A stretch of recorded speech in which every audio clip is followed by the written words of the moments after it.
नमस्कार दोस्तों, स्वागत है आपका लर्निफाई के यूट्यूब चैनल में। अपने भक्ति और सूफी आंदोलन के 3 लेक्चर्स आ चुके हैं। आज हमारा चौथा लेक्चर है। भक्ति आंदोलन के जो कवि थे वो हम डिस्कस कर चुके हैं, जो भी संत थे वो हम डिस्कस कर चुके हैं। आज के लेक्चर में हम डिस्कस करेंगे सूफी आंदोलन जो है उसके बारे में। आज हम जो है वो कोई सिलसिले वगैरह नहीं देखेंगे, ना ही सूफी संतों के बारे में देखेंगे। आज हम देखेंगे कि सूफीवाद था क्या, सूफी आंदोलन था क्या, कहाँ से शुरुआत हुआ, इसकी कहाँ से शुरुआत हुई, फिर इसका अर्थ क्या है, इसकी विशेषताएं क्या हैं, है ना, कौन कौन से इसमें संप्रदाय है, बाशरा बेशरा, है ना, ये आज हम देखने वाले हैं। और देखिए एक एक लाइन, एक एक वर्ड यहाँ से इम्पोर्टेंट है, क्योंकि क्वेश्चन यहाँ से बनते हैं यूपीएससी में और हर साल बनते हैं। ठीक है, तो शुरू करें आज का लेक्चर। ठीक है जी, शुरू करते हैं आज का लेक्चर। पेन ले लें हम अपना। हाँ जी, सबसे पहले अगर हम देखें, उद्भव देखें इसका, तो हम देख लेंगे कि सूफी मत जो है वो इस्लाम की क्या है, एक रहस्यवादी शाखा है। जिस प्रकार से अपना क्या था, भक्ति आंदोलन था, उसी प्रकार से सूफी आंदोलन है वह भी एक रहस्यवादी शाखा ही है। भक्ति आंदोलन में भी क्या था कि ईश्वर और जो भक्त है उसके बीच में कोई नहीं हो, उनके बीच में जो रहस्यवादी संबंध है उनके बीच का तो वो था भक्ति आंदोलन। और क्या था कि हमारे बीच में कैसे संबंध होंगे भगवान के और भक्त के बीच में, उसके बीच में दूसरा कोई आदमी नहीं आना चाहिए। फिर सूफी इस्लाम संप्रदाय के आंतरिक भाग यानी तसव्वुफ, आंतरिक भाग मतलब तसव्वुफ का प्रतिनिधित्व करते हैं, है ना। आंतरिक भाग का मतलब इस्लाम संप्रदाय का हर कोई भी धर्म हो उसका एक मूलभूत तत्व क्या है उस बात का। तो जब सूफी है तो इस्लाम धर्म से संबंधित हैं ये, तो इस्लाम के मूल जो भाग है उसकी ये बात करते हैं। यह आत्मबोध या आत्म साक्षात्कार, सहिष्णुता, नेकी और सभी के लिए सार्वभौमिक प्रेम पर जोर देता है। किस पर क्या बात करता है ये? आत्मबोध पर बात करता है, यानी दुनिया को जानने से पहले आप खुद को जानो, और जब आप खुद को जान जाओगे तभी आप पूरी दुनिया को जान जाओगे, और उसी से आपको क्या, ईश्वर की, अल्लाह की प्राप्ति हो जाएगी। सहिष्णुता आपको अपनानी चाहिए, है ना, मतलब आप अपने साथ साथ दूसरे के विचार जो है उनको भी आप स्वीकार करने वाले होने चाहिए। नेकी मतलब भलाई करने वाले, और सभी के लिए सार्वभौमिक प्रेम, हर आदमी के लिए, हर मतलब पूरी मानवता के लिए प्रेम जो है उस पर ये बल देते हैं। कौन? सूफी वाद जो है वो वाले। ठीक है, इस शब्द का मूल अरबी के ऊन शब्द के लिए लिया गया है ना। तो सूफी जो हमने लिया है, सूफी शब्द वो कहाँ से है? अरबी भाषा में जो ऊन होता ना उसको कहते हैं सूफ। ऊन जो होता है ना उसे कहते हैं सूफ, और फिर इसी सूफ से निकला है सूफ़ी। क्यों? क्योंकि ये जो सूफी संत थे ना ये ऊन के कपड़े पहना करते थे, लंबे चोगे टाइप के से पहना करते थे, इसलिए इनको फिर सूफी संत कह दिया गया। ये क्या, जो सन्यासी लोग थे ये इनको पहनते थे, और जो पैगंबर होते थे वो भी इनको पहनते थे। पैगंबर कौन? अल्लाह के मैसेंजर, भगवान के मैसेंजर जो है वो है पैगंबर। ठीक है, सूफी मत शब्द जो है उसका मूल कभी कभी सफ़ा में भी पाया जाता है। यानी एक तो हमने देख लिया कि सूफी जो शब्द है उसका मूल क्या है, तो हमने एक देख लिया सूफ यानी ऊनी वस्त्र जो धारण करते थे पैगंबर और जो सन्यासी, उन उससे लिया गया। दूसरा क्या है? सफ़ा। सफ़ा का मतलब क्या है? पवित्र, है ना। तो सफ़ा का मतलब होता है पवित्र या पवित्रता, तो उससे भी इसका अर्थ लिया जाता है कि ये पवित्र है इसलिए है सूफी संत है। ठीक है, हुआ क्या था कि 12वीं सदी जब आरंभ हुई उस काल में फारस में बहुत लोग जो है वो वहाँ की खिलाफत हुआ करती थी। खिलाफत क्या? जो खलीफा था, खलीफा की सल्तनत क्या होगी? खिलाफत। तो खिलाफत में जो भौतिकवाद बहुत बढ़ गया था, है ना, यानी आप भोगवादी जीवन व्यतीत करने लगे थे, जो विलासितापूर्ण जीवन लोग व्यतीत करने लगे थे, तो उन सब से कुछ लोग जो है वो परेशान आ गए थे, ऊब गए थे। इसकी वजह से कुछ लोग जो है वो तपस्वी जीवन की ओर मुड़ जाते हैं कि भैया हमें शांति चाहिए यहाँ, है ना, ये भोग वासना ये सब चीज़ें जो है वो सब कुछ नहीं है, तो वो सब आध्यात्म की ओर लौट जाते हैं ना। आध्यात्म की ओर लौटना, या आप क्या कह सकते हैं कि तपस्वी जीवन की ओर वो लौट जाते हैं, तो वही लोग क्या कहलाते हैं? सूफी लोग वो कहलाते हैं। तो यहाँ हमने क्या देखा? एक तो सूफी, सूफ शब्द से लिया गया है जिसका अर्थ होता है ऊनी वस्त्र, अरबी भाषा में जो धारण किया करते थे सन्यासी और पैगंबर। एक सफ़ा से भी इसका उद्गम माना जा सकता है, और सफ़ा का मतलब होता है पवित्रता। फिर ये इसका उद्भव क्यों हुआ? क्योंकि जो खिलाफत हुआ करती थी, फारसी जो खिलाफत हुआ करती थी, उसमें लोग जो है वहाँ की भौतिकवादी संस्कृति से जो लोग थे वो ऊब चुके थे। इसकी वजह से वो तपस्वी जीवन की ओर लौट रहे थे, है ना। ठीक है जी। अब है इन सूफीवाद जो है इसकी विशेषताएं क्या है, या सूफी आंदोलन जो है उसकी विशेषताएं कौन कौन सी। देखिए यहाँ से क्वेश्चन बन जाएगा, ये इंपॉर्टेंट है, एक एक विशेषता आपको याद होनी चाहिए। क्वेश्चन यहाँ से बना है, वो मैं शायद आपको पहले दिखा चुका हूँ, और अगले लेक्चर में वो क्वेश्चन भी आपके लिए लेके मैं आऊँगा, है ना। तो सूफियों द्वारा कठोर आत्मविश्लेषण एवं विचार मंथन के माध्यम से अपने भौतिकवादी जीवन की आत्मशुद्धि करने का प्रयास किया गया। तो ये लोग क्या करते थे, आत्मविश्लेषण, आत्म साक्षात्कार, आत्म विचार, आत्मबोध, आत्ममंथन पर ध्यान दिया करते थे। ऐसे लोग बैठते थे और अपने आत्ममंथन क्या करते थे, अपने बारे में सब सोचा करते थे, दूसरों के बारे में नहीं, अपने बारे में ये सोचा करते थे कि हाँ मुझ में क्या कमी है, मैं कैसे ईश्वर अल्लाह की प्राप्ति कर सकता हूँ, है ना। इससे क्या होगा कि लेश मात्र की भी स्वार्थ परखता इनमें न रहे, कि स्वार्थी आदमी ये बिल्कुल भी नहीं रहे, क्योंकि ये अपने ही आत्मचिंतन पर बल देते थे। किसी धर्म की बुराई करने में, किसी व्यक्ति की बुराई करने में अपना समय गंवाते नहीं थे। ये अपने ऊपर विचार मंथन करते थे कि हाँ मैं कहाँ हूँ और मैं कहाँ नहीं हूँ, है ना। इखलास का क्या अर्थ होता है, विचार और जो कृत्य हैं उनकी शुद्धता, है ना। इखलास का अर्थ क्या होता है, विचार और जो कृत्य है, यानी जो आप काम करते हो, जो कर्म करते हो, उनकी शुद्धता है इखलास। तो इसकी वजह से क्या प्राप्त हो जाती थी, इनको इखलास की प्राप्ति होती थी। किसकी वजह से, ये जो अपने आत्मविश्लेषण क्या करते थे, आत्मविचार मंथन ये किया करते थे, उसकी वजह से। ये चिंतन मनन जो है वो किया करते थे ऐसे बैठकर खानकाहों में। ये खानकाहें क्या होती हैं आगे देखेंगे, है ना। फिर फ़कीरों को अनुभव हुआ कि बोध प्राप्त करने के लिए बाह्य विज्ञानों के ज्ञान से परे अंतर्ज्ञान की आवश्यकता है। फ़कीरों को इनको क्या लगा कि ज्ञान प्राप्ति के लिए बाह्य विज्ञानों की आवश्यकता नहीं है, कि बाहरी कोई विज्ञान आए, उसका सिद्धांत समझो, ये समझो, एक्स सिद्धांत वाई सिद्धांत समझो, उससे ज्ञान की प्राप्ति नहीं होगी। ज्ञान की प्राप्ति किससे होगी, पहले अपने आप को जानो, बाहरी दुनिया को जानने से पहले आप जानो अपने आप को, है ना। आत्मचिंतन करो, अपने आप के बारे में जानो। जैसे ही आप भीतर झांकोगे अपनी आत्मा की ओर, तभी आपको अल्लाह की प्राप्ति, ईश्वर की प्राप्ति हो सकती है ना।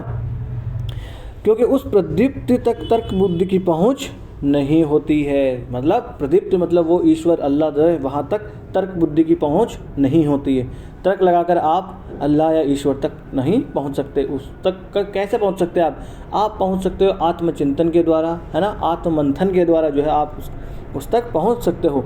धवक अर्थात अनुभव को प्रत्यक्ष चखना उनके लिए आवश्यक था, है ना। तो धवक जो है, धवक ये देखिए, धवक किससे संबंधित है, क्वेश्चन ऐसा बन जाए तो धवक है सूफीवाद से संबंधित। और इसमें क्या है कि अनुभव जो है उसको प्रत्यक्ष ये अनुभव करना चाहते थे, जो भी अनुभव है उसको प्रत्यक्ष चखना ये चाहते थे, ये उनके लिए आवश्यक हुआ करता था, ना कि कोई सैद्धांतिक बात पे ये विश्वास करते हैं ना।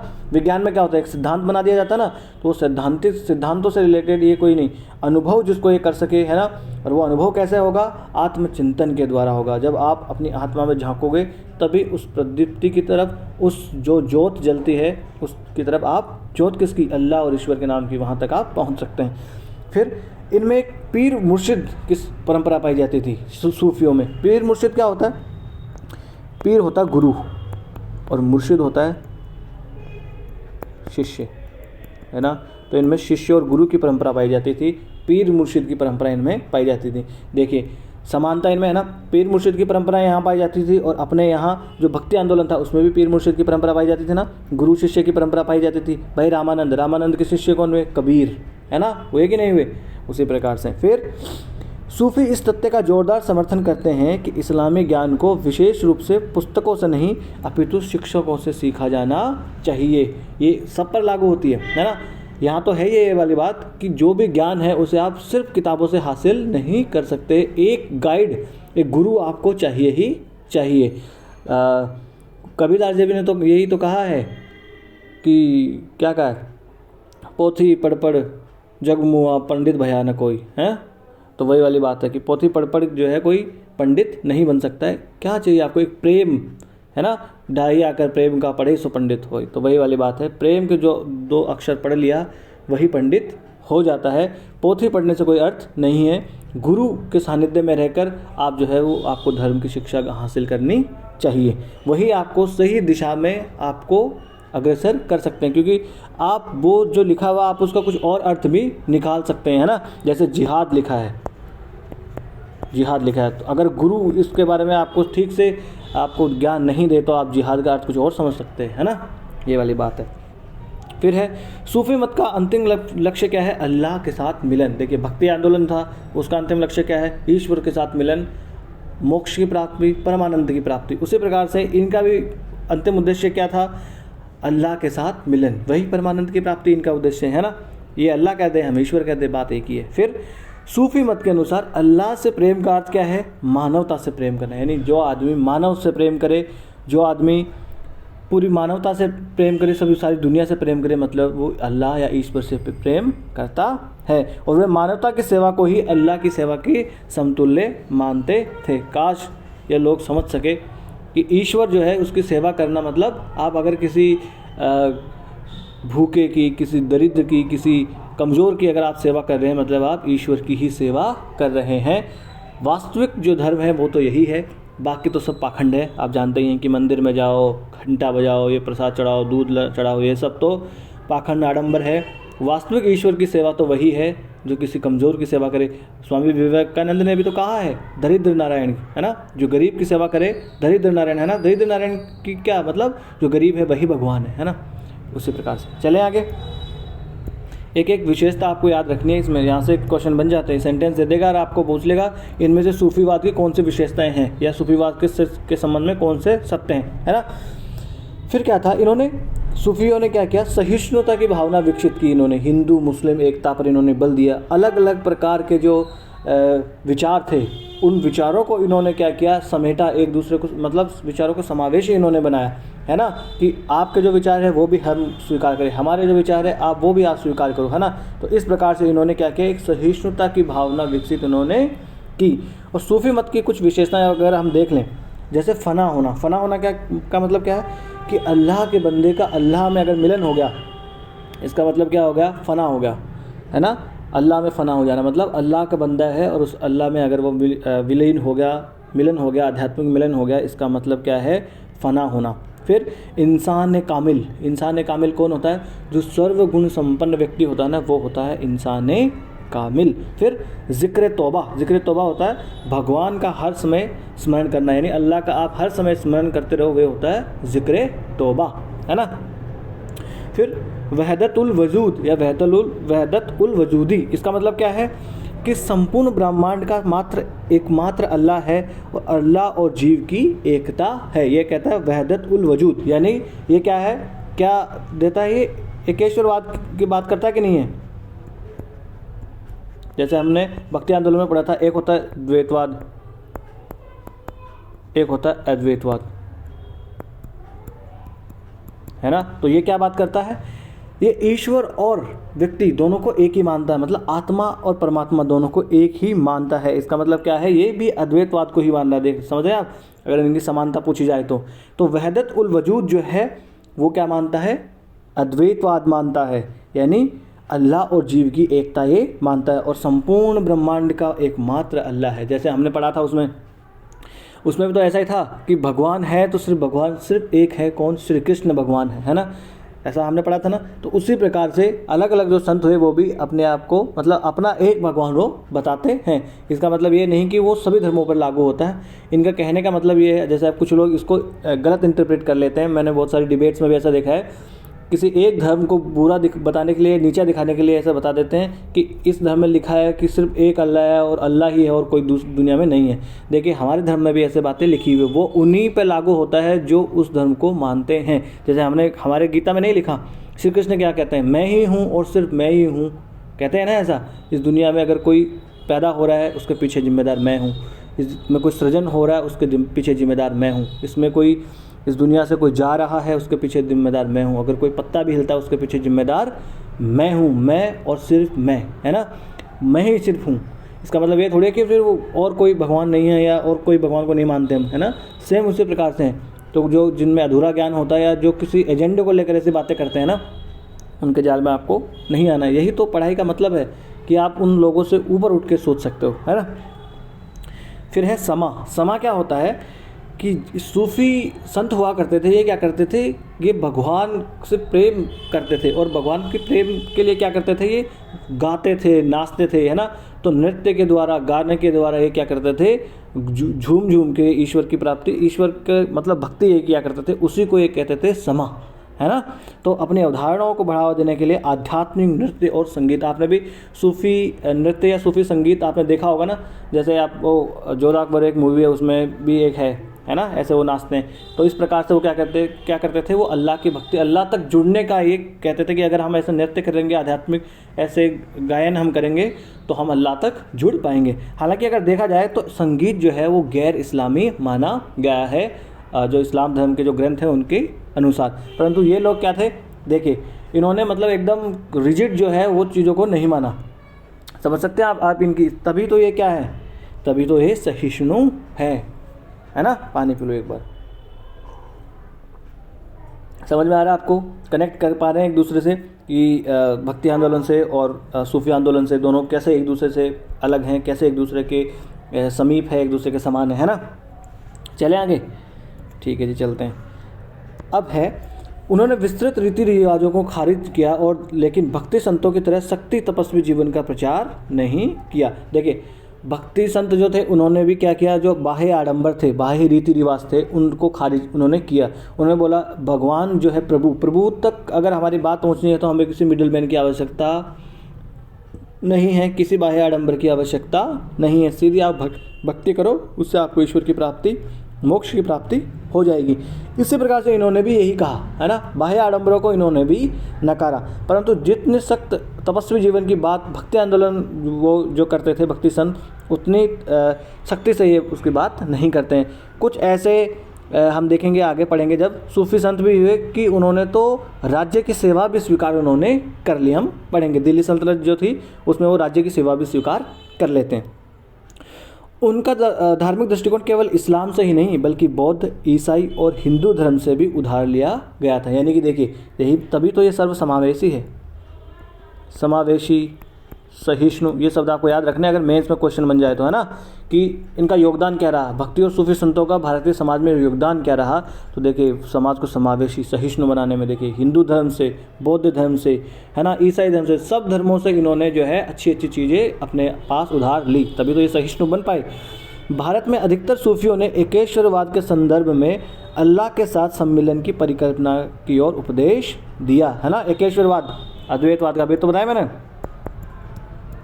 वहदतुल वजूद, यानी अल्लाह और जो उसका बंदा है वो दोनों एक ही है, अल्लाह और जो जीव है उसकी एकता की बात होती है, वहदतुल वजूद, अभी मैंने आपको बताया है ना।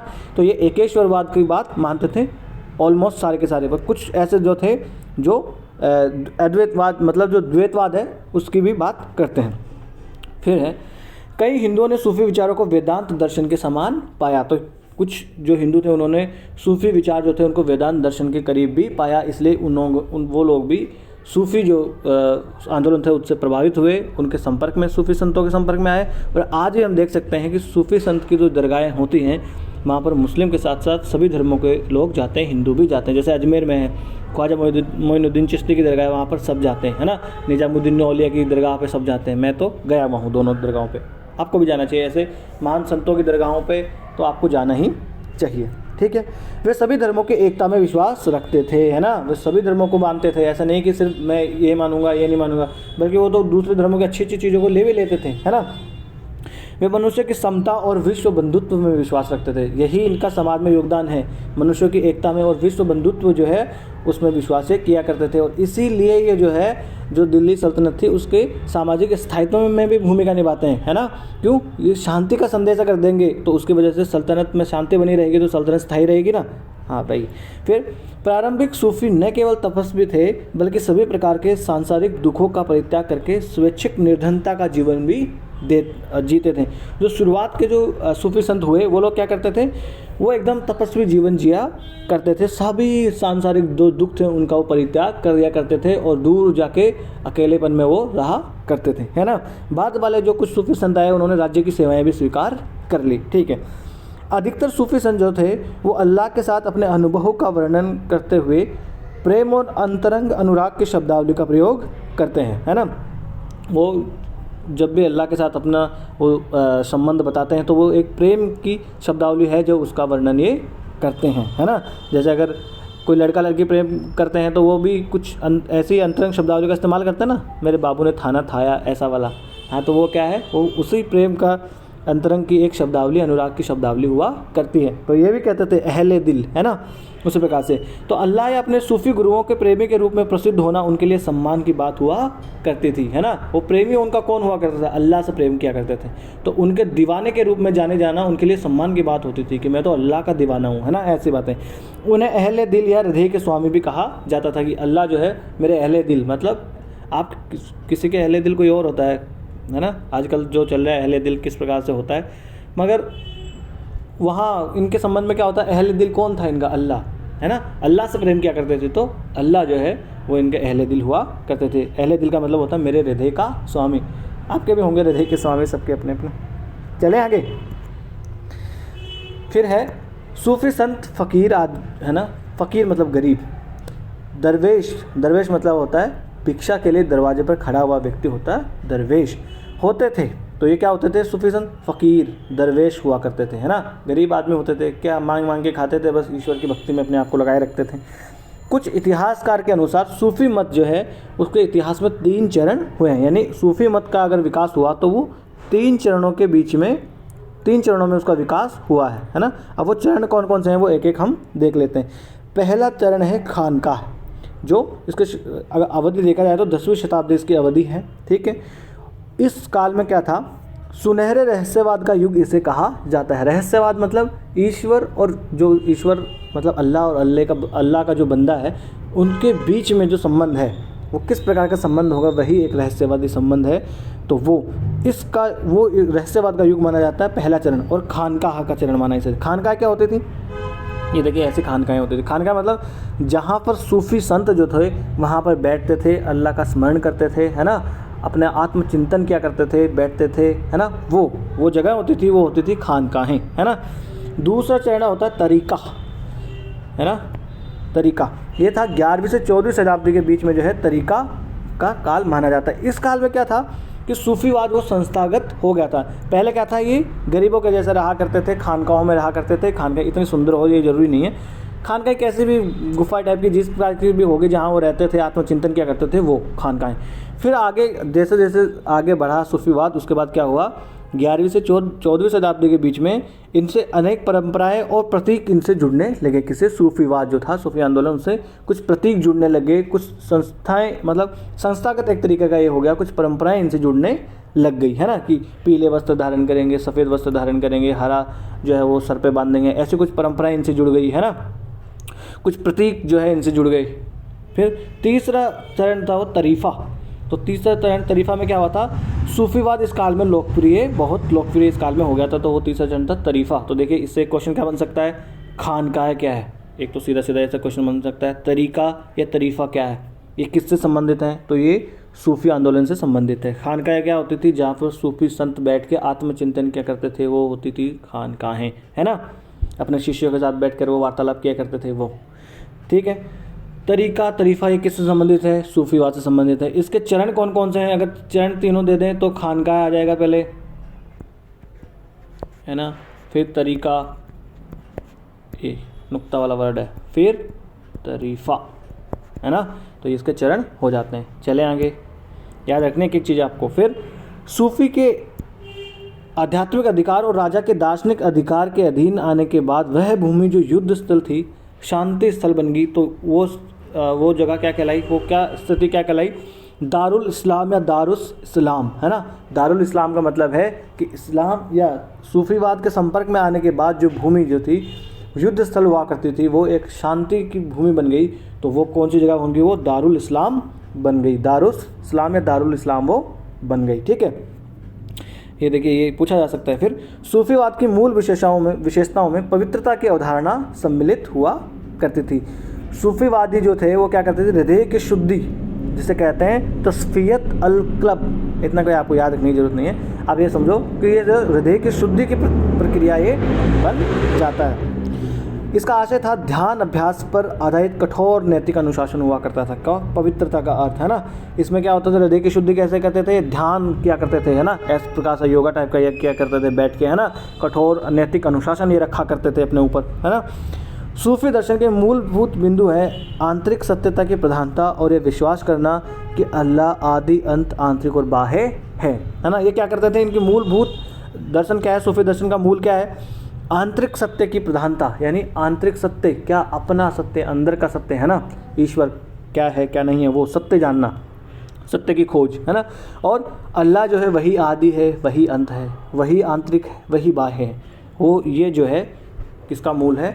वही मूल है, ये मूल है सूफीवाद का। ठीक है, अल्लाह के साथ अपने अनुभव का वर्णन करते हुए अधिकांश सूफी प्रेम और आत्म स्नेह की शब्दावली का प्रयोग ये करते हैं। जैसे हमने देखा अहले दिल, देखा था ना, हृदय का स्वामी। अल्लाह या अपने सूफी स्वामी के प्रेमी के रूप में जाना सूफी के लिए सम्मान का तमगा होता था, है ना। जैसे अहले दिल या हृदय का स्वामी, है ना, मतलब मैं अल्लाह का दीवाना हूँ। तो दीवाना मतलब होता पागल, तो दीवाना होना इनके लिए सम्मान की बात हुआ करती थी। अहले दिल, हृदय का स्वामी कौन होता था? अल्लाह इनका, है ना।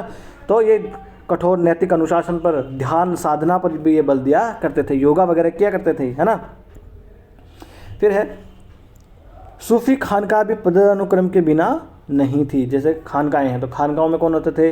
सूफी संत होते थे, उनके शिष्य हुआ करते थे। तो वहाँ जहाँ भी अगर ऐसा कुछ संस्था होगी तो वहाँ पर पदानुक्रम तो होगा ही होगा। पद सोपान, पद जो है वो सोपान वहाँ पर होगा ही होगा। कोई तो होगा तभी तो वो खानकाहें, कोई संस्था तभी तो चल पाएगी, उसमें कोई ना कोई पद सोपान होगा तभी तो, है ना। जहाँ सूफी संत ने विलस अर्थात संतत्व का इस्लामी सिद्धांत प्राप्त कर लिया, जिसने उसे अल्लाह के निकट पहुँचाया और अल्लाह की कृपा से संरक्षित बनाया, वही पीर, है ना। तो क्या होता था? सूफी संत होते थे, क्या करते थे? जो अल्लाह के करीब पहुंच गए, अल्लाह की कृपा से संरक्षित जिनको बना दिया, है ना, अल्लाह के निकट पहुंच गया, वो होता था कौन? सूफी संत। फिर पीर शेख जैसे शिक्षक और मार्गदर्शक का मुख्य कार्य क्या हुआ करता था? जो छात्र, जो मुरीद हुआ करते थे, उनमें शिक्षाओं का संचार करना हुआ करता था, है ना। हमने देखा पीर एक होता था मुर्शिद, तो पीर ये जो शेख हुआ करता था उसका कार्य क्या करता था? ये टीचर के जैसा होता था और ये स्टूडेंट। तो ये इनको मुर्शिद जो लोग होते थे उनको ये अच्छा ज्ञान दिया करते थे, किस प्रकार से भगवान की साधना करनी है, इस अल्लाह की किस प्रकार से अल्लाह तक पहुंचना है, वो कौन बताता था इनको? पीर बताता था, है ना, जो शिक्षक इनका हुआ करता था वो, है ना। मुख्य शिष्य को गुरु के उत्तराधिकारी, खलीफा या प्रतिनिधि, मुकद्दम के रूप में कार्य करने के लिए चुना जाता था। अब देखिए ये तो होता है क्लास में भी टीचर का कोई न कोई एक प्रिय शिष्य होता है, वो मैडम उसे मॉनिटर बना देती हैं, है ना, बेटा मैं यहाँ का सारा काम तो संभालियो, है ना।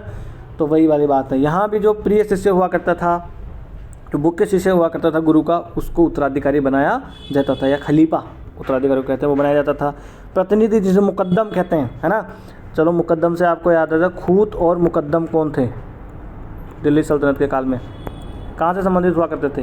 ये ग्रामीण मुखिया हुआ करते थे, है ना। मुखिया या कौन हुआ करते थे? जो वहाँ के जमींदार टाइप के लोग हुआ करते थे ना गांव में, वो हुआ करते थे खूत और मुकद्दम। तो ये ग्रामीण समाज से संबंधित थे वहाँ पर, ठीक है ना। फिर सूफी संतों में अदृश्य आध्यात्मिक व क्षेत्रीय सत्ता होती थी कि इनमें ऐसी अदृश्य शक्तियाँ इनमें पाई जाती है। साधारण वर्गों जातियों से संबंध रखने वाले सभी लोगों ने मुरीदों की तरह सम्मान प्राप्त किया, लेकिन वे मुरीद नहीं थे। मुरीद कौन होता है? मतलब शिष्य। जो भी साधारण लोग थे उन्होंने इस प्रकार से बोल लिया कि हम भी उनके मुरीद हुए, है ना। मुरीद मतलब हम भी उनके शिष्य हैं। हालांकि सभी एकदम शिष्य नहीं हुआ करते थे। कौन मुरीद नहीं होगा? इतने अच्छे अच्छे जो संत हैं उनके कौन मुरीद नहीं होगा? कौन मुरीद नहीं है कबीरदास जी का? कौन मुरीद नहीं है सूरदास जी का, है ना। कौन मुरीद नहीं है तुलसीदास जी का?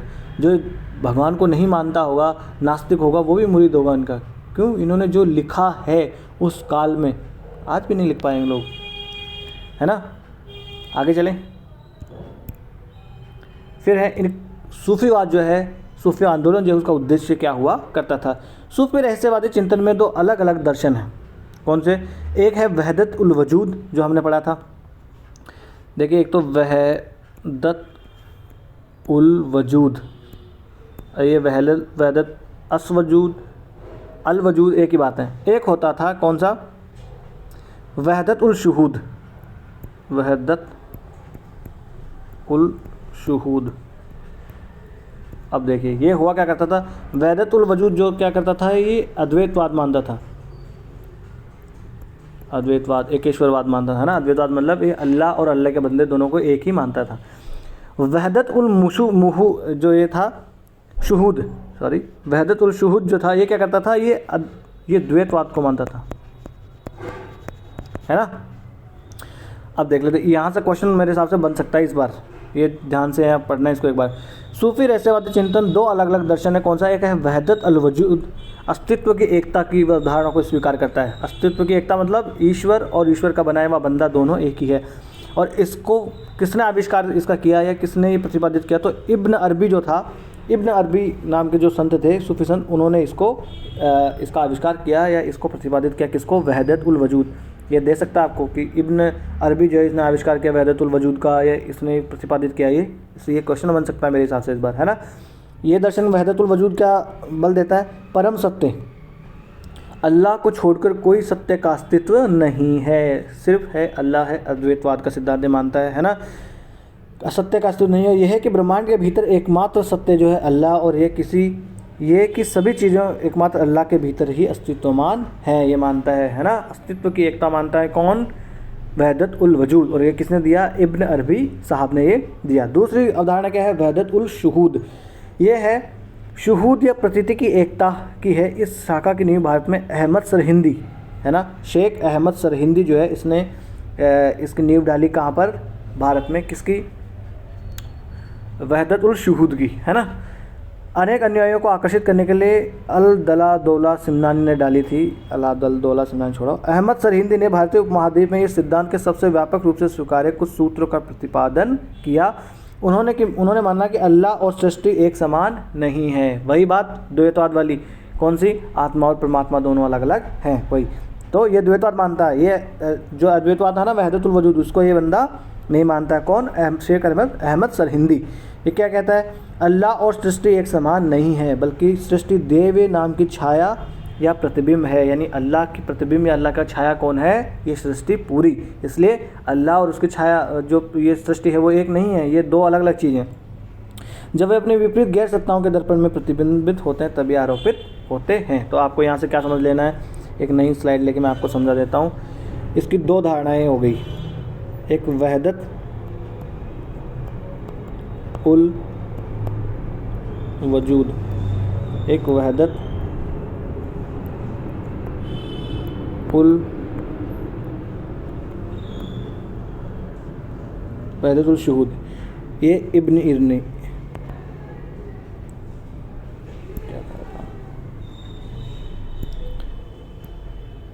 इब्न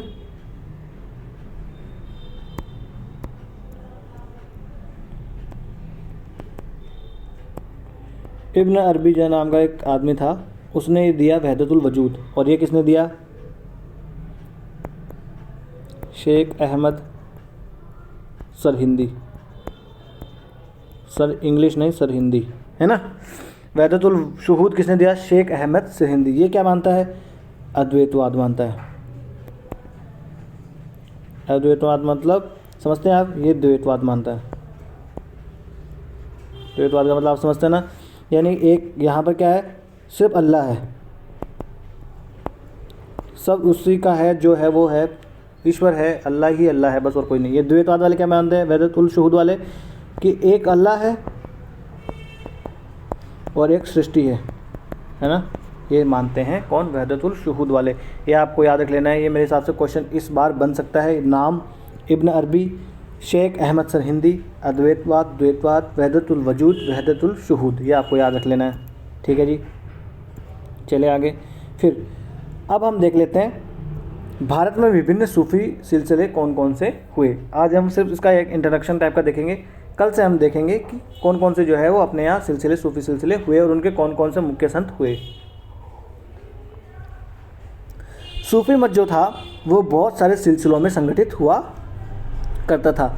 आईन अकबरी जो है उसमें कई दर्जन सिलसिलों का उल्लेख हमें मिलता है। आईन अकबरी क्या था? आईन अकबरी है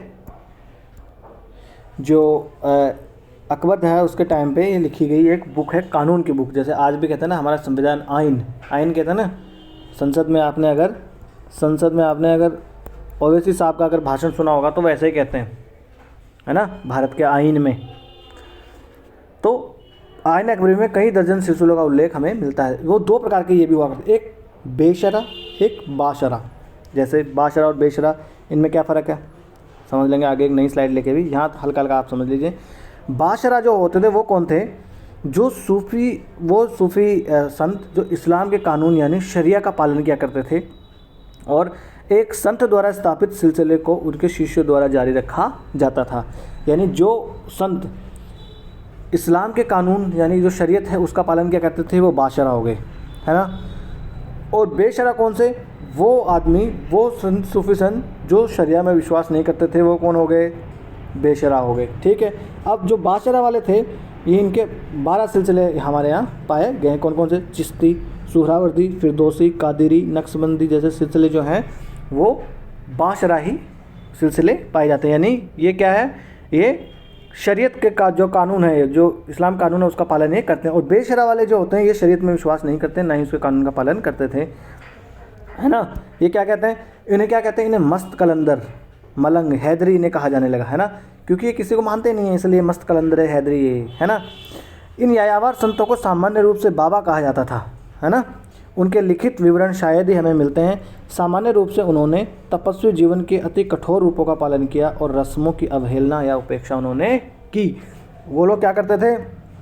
जो जीवन के अति कठोर रूप थे ना नियमों के, वो पालन करते थे।